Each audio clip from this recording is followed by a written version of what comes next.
Se quando você pensa em um disco voador, vem à sua cabeça aquela forma que está no pôster do Arquivo X, saiba que muito desse imaginário foi cunhado pela imaginação de Ray Harryhausen no filme de 1956, A Invasão dos Discos Voadores.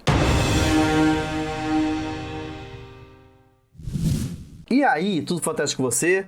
Se no último episódio da série Rei dos Monstros eu falei do porquê da presença de monstros gigantes no imaginário dos anos 50, nesse episódio eu vou falar da presença do alienígena. Alienígena que também vai responder aos anseios, aos medos de uma época. Isso também é algo que eu exploro explicando no curso que o Monstro Mostra, do porquê da mesma forma que nós tivemos monstros gigantes nos anos 50, o alienígena também vai responder às ansiedades de um tempo. O monstro, como eu explico no curso, o monstro sempre é um corpo cultural respondendo aos anseios de uma época. No caso, o alienígena vai se infiltrar no momento da Guerra Fria, em que os Estados Unidos, principalmente a América, vai temer uma possível invasão comunista. Uma invasão que poderia ser tanto presencial quanto também ideológica, ou seja, de como o comunismo poderia se infiltrar nas mentes americanas, provocando uma mudança do American Dream. E esse medo acaba ganhando diferentes formas,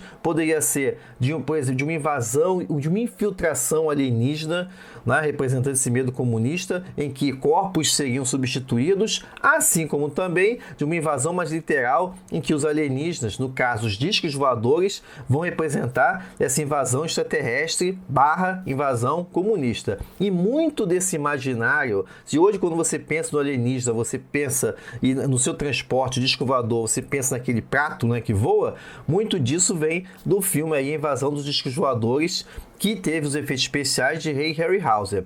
No caso, até esse imaginário ganhou raízes na cultura popular e foi celebrado pelo filme do Tim Burton, Marte Ataca. No caso da invasão dos discos voadores, qual é a trama? A trama vai mostrar como que satélites ao redor do planeta Terra estão sendo destruídos e cabe ao cientista Russell Marvin descobrir que alienígenas estão por trás disso. São discos voadores que estão destruindo esses objetos terrestres. E se no primeiro momento ninguém acredita nas afirmações do Dr. Russell, com o tempo todos vão descobrir que a Terra está sendo invadida por extraterrestres que, partindo do seu planeta moribundo, decidem invadir o planeta para conquistar a Terra e passarem a viver aqui. Esse plot permitiu que Ray Harryhausen explorasse a capacidade de destruição dos discos voadores em diversos monumentos. O mais conhecido é do Capitólio, nos Estados Unidos, assim como também destruição de navios, para mostrar o poderio dos extraterrestres. O contra-ataque da Terra vem quando se descobre que, uma vez que se consiga eliminar o campo de força que cerca o equipamento e as vestimentas dos alienígenas,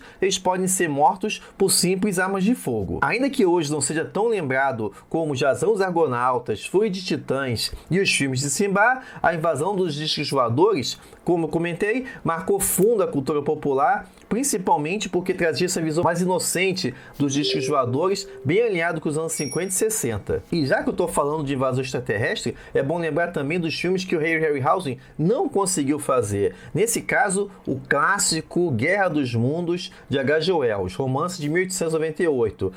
Isso, inclusive, é um sonho que percorreu toda a carreira do Ray Harryhausen de dar forma aos alienígenas, no caso, os marcianos, pensados pelo H.G. Wells. Só que ele chegou a fazer uma breve montagem de como seria a Guerra dos Mundos na perspectiva dele. Ele fez tanto uma animação quanto também sketches sobre isso no final dos anos 40, mas na ocasião, como ele ainda não tinha alcançado grande fama, nenhum estúdio resolveu comprar a ideia. E logo na sequência, né, ele fez essa filmagem em 49, logo na sequência, em 53, o George Pal, que já era um diretor consagrado também, bem hábil na questão dos efeitos especiais, lançou o filme que se tornou cult, que foi o Guerra dos Mundos, de 1953. Mas sempre fica isso na nossa imaginação. como seria um Guerra dos Mundos feito pelo mestre, pelo rei dos monstros, Ray Harryhausen. E saindo do campo da invasão de extraterrestres aqui,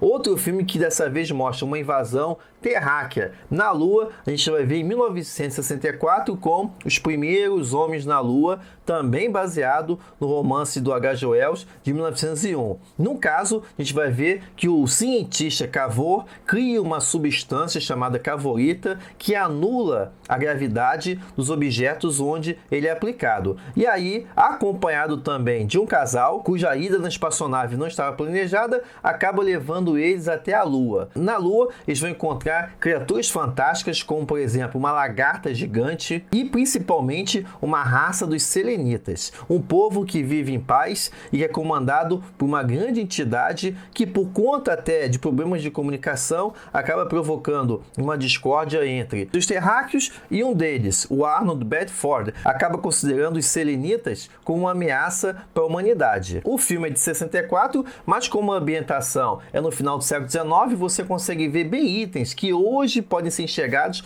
por uma estética steampunk. No caso, a vestimenta dos astronautas lembra muito equipamentos de mergulho do final do século XIX. E o que é muito interessante é que, como é um filme de 64, ele é passado antes da chegada do ser humano à Lua, que aconteceu em 69. E no filme a gente vai ver que em 64 as Nações Unidas lançam um foguete em direção à Lua, contendo um grupo de astronautas de várias nacionalidades. E a surpresa deles é que, ao contrário das expectativas, quando eles chegam lá, eles encontram uma bandeira do Reino Unido que reclama a Lua para a Rainha Vitória. E aí, buscando solução para esse mistério, eles acabam encontrando o Arnold Bedford, já idoso, no asilo, e lá o Arnold Bedford vai contar toda a história que eu falei para vocês sobre o Cavor, sobre os selenitas e sobre toda essa civilização lunar. Chama a atenção aí que o nome selenita vem de Selene, a deusa grega da lua. Esse filme é bem lembrado pelos fãs do Ray Harryhausen,